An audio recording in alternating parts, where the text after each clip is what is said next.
David, welcome back to the Adelaide Vegan Festival. Talk us through the journey you've had with becoming a vegan.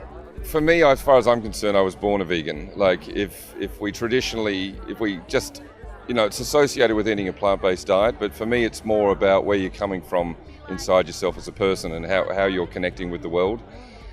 So for me, the essence of my connection with the world has always been one of compassion and caring and treating all species with equal rights. I don't see a dog as being less than a human, or they're all people to me, and you can see that inside them. The real shift came when I was a radio announcer on 5AA Talkback, and a woman phoned in and challenged me on my dietary habits, and I hadn't made that link between, even though I cared about animals, whatever was in my face, I was still somewhat naive about the industry and what the food I was being presented with. So the conditioning, it just shows you the power of human conditioning.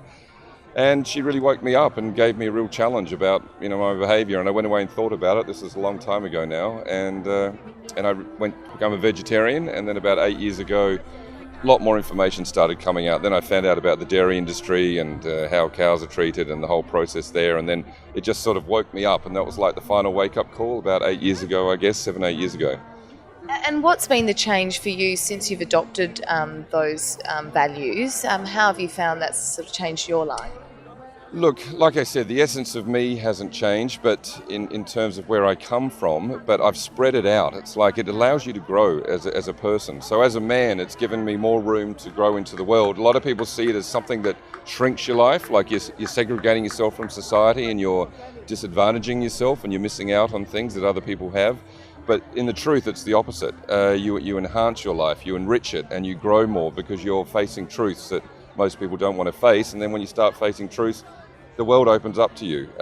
So yeah, for me, it's been an incredibly amazing journey. Like it's like an unknown secret in the world. It's quite weird, let alone the fact that animals' lives could be saved instantaneously in the process of it if everyone became a vegan, and then we could become the caretakers of the planet rather than the abusers and users of the planet, which would be a wonderful thing. Now, you've written a book, The Insanity of Humanity. Tell us a little bit about that and the message that you want people to take from it. Well, look, ultimately for me, it became an exploration of understanding rather than just fighting against what I'm seeing, right? Because you could try that, and then I could fight against big business or governments and trying to bring more compassion in. I thought it's better to work out why is this happening in the first place. And of course, whether it be environmental issues or animal rights issues, the fact is it's us creating everything that we don't like. And it might be one person thinks this is an issue and another one thinks that something else is an issue, but the fact is it's all coming from one thing. So if we understand the nature of us, then we understand why we're creating these outcomes. So then rather than focusing on the outcomes, we can simply focus on changing ourselves. But that requires a deep understanding of what's guiding our lives. And then the final thing I understood was that it's fear guiding every single thought in the human brain. So I thought, okay, this needs to be explained properly. So I wrote a book about it and explaining how the human brain in itself is actually a beautiful piece of equipment that we've landed in. But when guided by fear, it creates all the outcomes we see. Everything we don't like about life is created by a fear-based reality. And then there's a way of seeing that, understanding it, and shifting the mind where you function in a conscious way, and then the brain functions completely differently.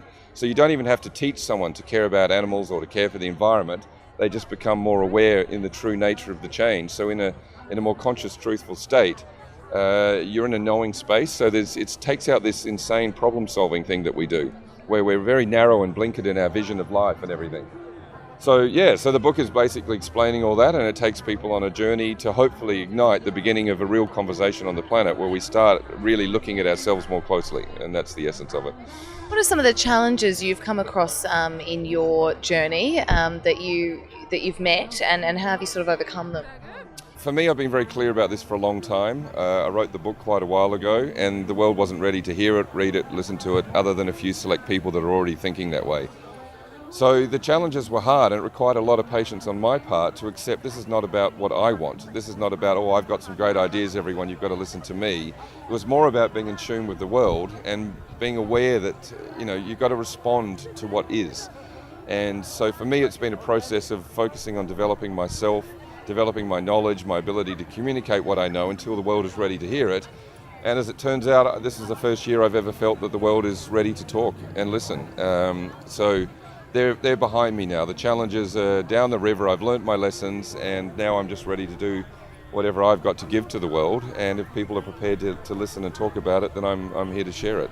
And what's the response been from people here at the festival this year? Extraordinary.